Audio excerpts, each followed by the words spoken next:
Okay, here we have it, the newest 2011 NIV. Let's flip this book over. Now let me zoom in here. Look at right there. Made in China. Go here to the title page. Focus for me. Printed in China. Isn't that incredible? You take your new version and you get it printed by communists, people that are anti-Christian. And by the way, before I continue, I want to show you about the quality of this piece of junk. You aren't going to believe this. All right, let's look at the quality of this fine communist Chinese made version. As you're flipping through it, you'll notice that the pages aren't even cut right. You have to constantly be pulling the edges of the pages apart. It's not even cut correctly. I mean, all my books that I've ever had, I never got one like this. You have to constantly be pulling the pages apart. I mean, it's garbage. I mean, you know, you go through the Old Testament. I want to be doing reviews of this thing, so I haven't gone through the whole thing yet. But I mean, it's bad.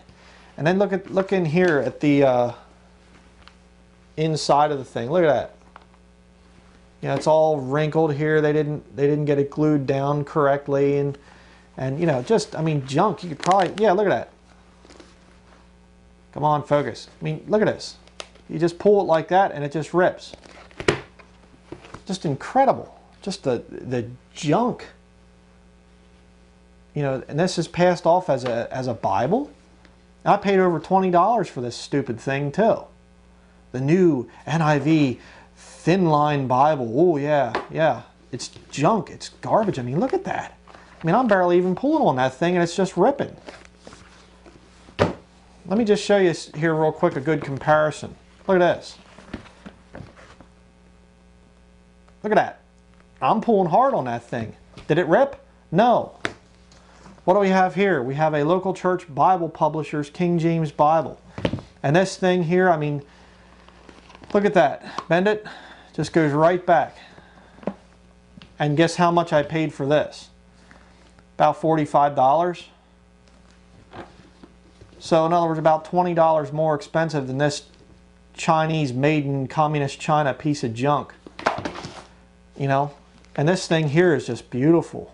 I mean, it's just a beautiful Bible. And it's made in America too, by the way, I might add. So which one would you rather have? Communist Chinese made garbage, or handmade Bible made in America by Christians, local church Bible publishers? And what's the difference in cost? About $20. Gee, I got to think about that one. Boy, that's going to be a tough decision. Communist-made Chinese garbage or handmade King James Bible. Man, that's a tough decision, isn't it? But I just want to make a couple things here about this whole thing of communist China. Okay, a lot of people are aware of the fact that there are forced labor camps in China, but some of you might not know to the full extent of which this thing goes. You might not know that Christians have been persecuted in China now for many, many, many years. Some say back to 1949 is when the communists basically took over, and they, you know, have been running China ever since. And it's interesting because there's all this talk about oppression in Libya and, oh, we got to go over there, and Afghanistan and Iraq and all these places like that. What about China? What about the Christians being persecuted over there, being used as slave labor? You say, well, Brian, I don't know if I believe that. You know, that might be some propaganda stuff. Well, I'm going to show you two pieces of evidence here on that subject. First, we have here the Taipei Times, I think is how you say that. It says here, China detains dozens of Christian worshipers. Look at the date there. Monday, April the 11th of 2011. That's when this happened. I mean, that's a couple weeks ago. Now we're going to jump down there to the one paragraph there. It says, Beijing police arrested dozens of Christian worshippers yesterday from a house church, one not formally recognized by the government. Isn't that interesting? When they tried to pray outdoors, a rights group said they sang hymns and said prayers as police loaded them onto waiting buses in Beijing's western Haidian, I'm probably not pronouncing that right, district. The U.S.-based Christian rights group China Aid said in a statement citing witnesses. Okay, I'm not going to read the whole article, but you go down through there, and pretty interesting here. It says, look at this. China only allows religious worship in state-approved churches, kind of like 501c3. Organizers of underground churches are routinely sent to labor camps without trial. And this is the country that you would approach to print your Bible? A country that imprisons Christians without trial and puts them in forced labor camps? Now I want to show you a little video here, a little video segment showing somebody actually snuck out some cell phone video of the labor camps over there in China. And it's very hard to find video of these things. I mean, it is totally covered up.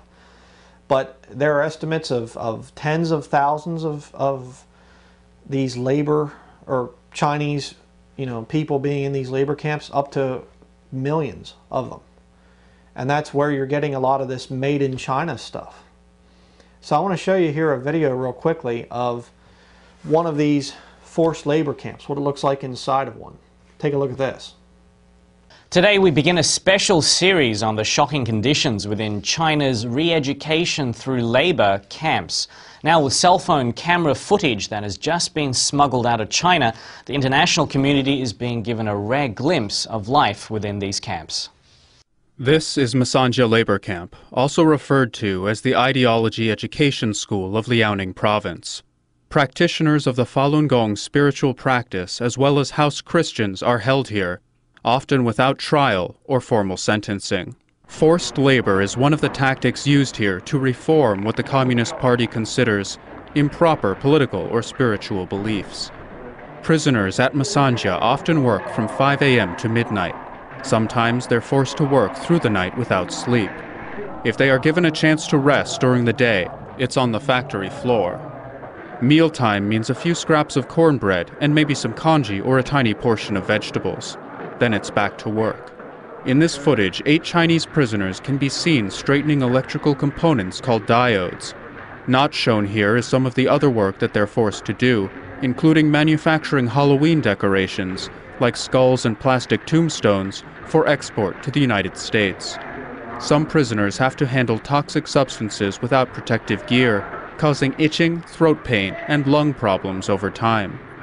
In this place, not every prisoner is able to survive the conditions. Mr. Dong Chen was a Christian from Fuxin City in Liaoning Province. Because of his affiliation with an underground church, he was sentenced to 2 years of re-education through labor. As told by his fellow prisoners, in December of 2007 he became severely ill with high blood pressure and was sent home to be hospitalized. But after a week, his family could no longer afford medical treatment, so Dong was taken back to Masanja labor camp and resumed his heavy workload. On the afternoon of May 25, 2008, he vomited and lost consciousness. Prison guards ignored him for several hours until he died at around 9 p.m. He was 56 years old. Labor camp officials later told Dong's family that he had died from natural causes. This is just one of many examples of life and death within China's labor camps. Other such camps are scattered throughout the country.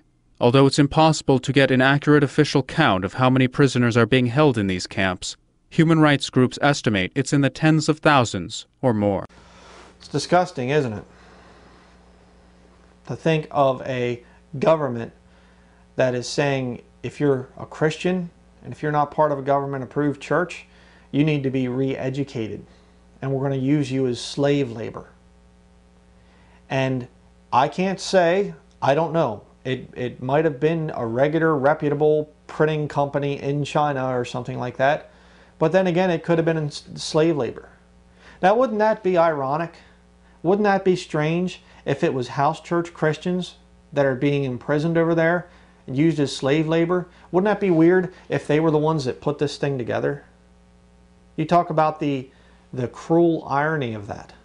Here they are, they're over there imprisoned for their faith, and they're printing up false Bible versions. I don't know. Maybe it was a regular printer. Maybe it was somebody that's not using slave labor. But one thing I can guarantee you is they got them made cheap. Now see, the NIV people, watch my NIV money-making scam, I think it's called. You know, watch that video and you'll see that they talk about demographics and we gotta get this group of people here, and we got to make one for the African Americans and one for the Latin Americans, and we got to, there's money to be made out there. You know, that's what they do time and time again. This is about money. The love of money is the root of all evil. That's what this new NIV is about. That's why they keep coming out with them over and over and over and over again. You got to just keep on buying the newest NIV. And what, the old NIVs and now the TNIV are both, we don't even sell those anymore. Those are now, relegated to, well, we don't really recommend those. You got to have the newest one. And what do? They don't go to America and find a publisher in America where people need jobs, where there's unemployment just skyrocketing right now. They don't come to America to get the newest NIV printed. They go to communist China. They go to the enemies of Jesus Christ to print their Bible. How much more do you people need to see to wake up to this scam? This is a scam. These are not God's people that are putting this garbage out. It just makes me so sick. Going to communists, atheists, to print their new version so that they can make money off of you. If you are an NIV user, how much more of this are you going to put up with? Are you okay with this? And some hypocrite's going to come along and say, well, there are King James Bibles that are made, in China too. I've seen those printed in China. Yeah, there's no copyright on the King James Bible. Anybody can print the King James Bible. Okay? We're not talking about that. We're talking about a company that owns the sole rights to this thing going to China to have their new version made. Where are you going to spend your money? Who are you going to give your money to? Okay? Giving your money to somebody like this, I bought it because I'm a researcher. That's what I do. Okay? I have a lot of stupid books here I don't even read just because I needed a couple quotes out of them for videos or documentation. Okay? That's what I do. But would I buy this normally? No. There's no way I'd pay any money for this kind of junk. All right? If I wanted a Bible, I would go to an American publisher, or maybe to a British type of a publisher or something like that. I wouldn't go to communists to buy a Bible. So it is just disgusting to me to think that this new NIV is produced by communists. Oh, man. So that's going to be it for now. Again, thank you for watching. You better get to the King James Bible. I'll tell you what. Don't fall for this made in China new version junk. That's it.